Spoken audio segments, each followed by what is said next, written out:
Nagendra ರಾಜೀನಾಮೆಗಾಗಿ BJP ದಿನಕ್ಕೊಂದು ಹೋರಾಟವನ್ನ ಮಾಡ್ತಾ ಇದೆ. ಇನ್ನು ಸದನದ ಒಳಗೆ ಹಾಗೂ ಹೊರಗೆ ಪ್ರತಿಭಟನೆ ಮುಂದುವರೆದಿದೆ. ನಾಗೇಂದ್ರ ರಾಜೀನಾಮೆಗಾಗಿ ಬಿಜೆಪಿ ದಿನಕ್ಕೊಂದು ಹೋರಾಟ ಮಾಡ್ತಾ ಇದೆ.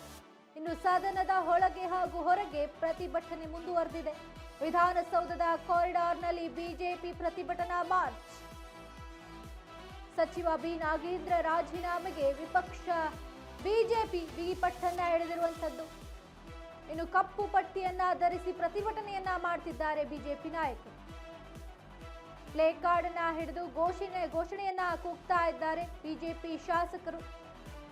ರಾಜ್ಯ ಸರ್ಕಾರ ಮತ್ತು ಸಚಿವ ನಾಗೇಂದ್ರಗೆ ಧಿಕ್ಕಾರ ಅಂತ ಕೂಗಿ ಆಕ್ರೋಶವನ್ನು ವ್ಯಕ್ತಪಡಿಸ್ತಾ ಇದ್ದಾರೆ. ನಾಗೇಂದ್ರ ರಾಜೀನಾಮೆಗಾಗಿ ಬಿಜೆಪಿ ದಿನಕ್ಕೊಂದು ಹೋರಾಟವನ್ನ ಮಾಡ್ತಾ ಇದೆ. ಅಧಿವೇಶನ ಆರಂಭದಿಂದಲೂ ಈ ಹೋರಾಟ ಆರಂಭವಾಗಿರುವಂತದ್ದು. ಇನ್ನು ಸದನದ ಒಳಗೆ ಹಾಗೂ ಹೊರಗೆ ಪ್ರತಿಭಟನೆ ಮುಂದುವರಿತಾನೇ ಇದೆ. ವಿಧಾನಸೌಧದ ಕಾರಿಡಾರ್ನಲ್ಲಿ ಬಿಜೆಪಿ ಪ್ರತಿಭಟನಾ ಮಾರ್ಚ್ ಸ್ಟಾರ್ಟ್ ಆಗಿರುವಂತದ್ದು. ಇನ್ನು ಸಚಿವ ಬಿ ನಾಗೇಂದ್ರ ರಾಜೀನಾಮೆಗೆ ವಿಪಕ್ಷ ಬಿಜೆಪಿ ಬಿಗಿಪಟ್ಟನ್ನ ಹಿಡಿದಿದೆ. ಕಪ್ಪು ಪಟ್ಟಿಯನ್ನ ಧರಿಸಿ ಪ್ರತಿಭಟನೆಯನ್ನ ಮಾಡ್ತಿದ್ದಾರೆ ಬಿಜೆಪಿ ನಾಯಕರು. ಪ್ಲೇ ಕಾರ್ಡ್ ಹಿಡಿದು ಘೋಷಣೆಯನ್ನ ಕೂಗ್ತಾ ಇದ್ದಾರೆ ಶಾಸಕರು. ರಾಜ್ಯ ಸರ್ಕಾರ ಮತ್ತು ಸಚಿವ ನಾಗೇಂದ್ರಗೆ ಧಿಕ್ಕಾರ ಅಂತ ಕೂಗಿ ಆಕ್ರೋಶವನ್ನ ವ್ಯಕ್ತಪಡಿಸುತ್ತಿದ್ದಾರೆ.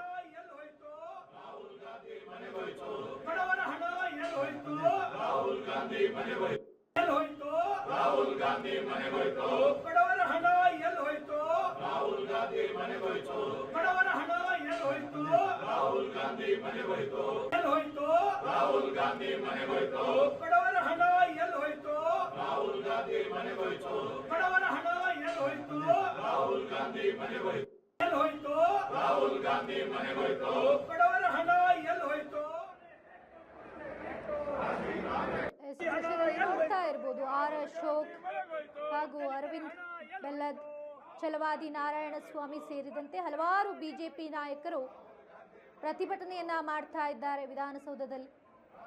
ರಾಜ್ಯ ಸರ್ಕಾರ ಮತ್ತು ಸಚಿವ ನಾಗೇಂದ್ರಗೆ ಧಿಕ್ಕಾರ ಅನ್ನ ಕೂಗಿ ಆಕ್ರೋಶವನ್ನ ಹೊರಹಾಕ್ತಿದ್ದಾರೆ.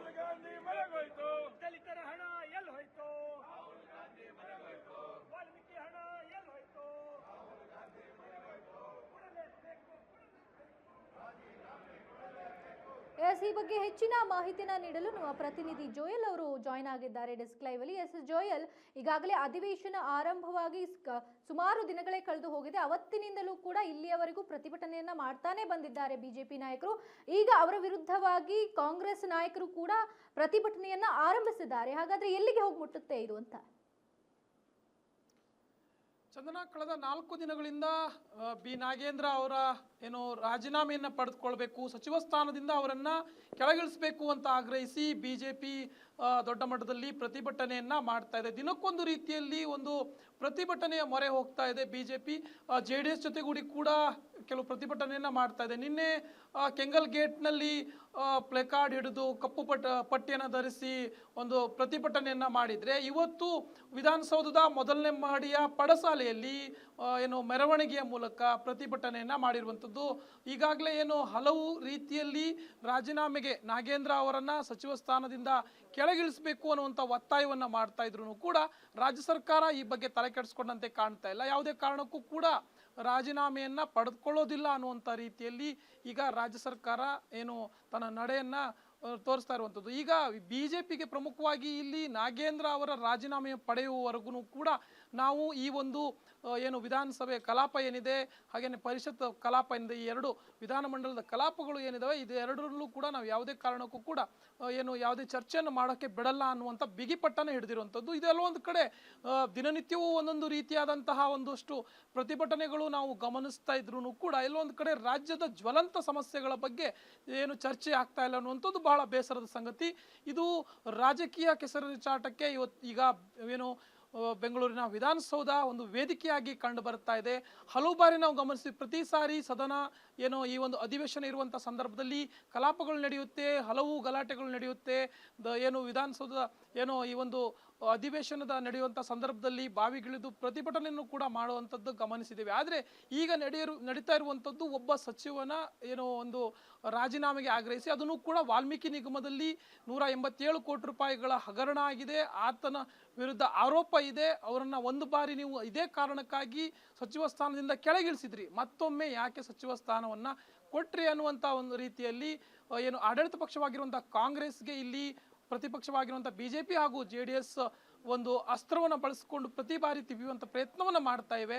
ಆದರೆ ಮತ್ತೊಮ್ಮೆ ಹೇಳುವಂಥ ಪ್ರಯತ್ನ ಏನಂತಂದರೆ, ಯಾವುದೇ ಕಾರಣಕ್ಕೂ ಇವರು ರಾಜೀನಾಮೆಯನ್ನು ಕೊಡಲ್ಲ ಅನ್ನೋದಕ್ಕೆ, ಅವರು ರಾಜೀನಾಮೆಯನ್ನು ಪಡ್ಕೊಳ್ತೀನಿ ಅನ್ನೋದಕ್ಕೆ ಮುಂದಾಗಿರೋದ್ರಿಂದ ನಿಜಕ್ಕೂ ಕೂಡ ದೊಡ್ಡ ಮಟ್ಟದ ನಷ್ಟವನ್ನು ರಾಜ್ಯದ ಜನತೆ ಅನುಭವಿಸ್ತಾ ಇದ್ದಾರೆ. ಯಾಕೆಂತಂದರೆ ಬಹಳಷ್ಟು ಸಮಸ್ಯೆಗಳ ಬಗ್ಗೆ ಇಲ್ಲಿ ಧ್ವನಿ ಎತ್ತಬೇಕಾಗಿದೆ.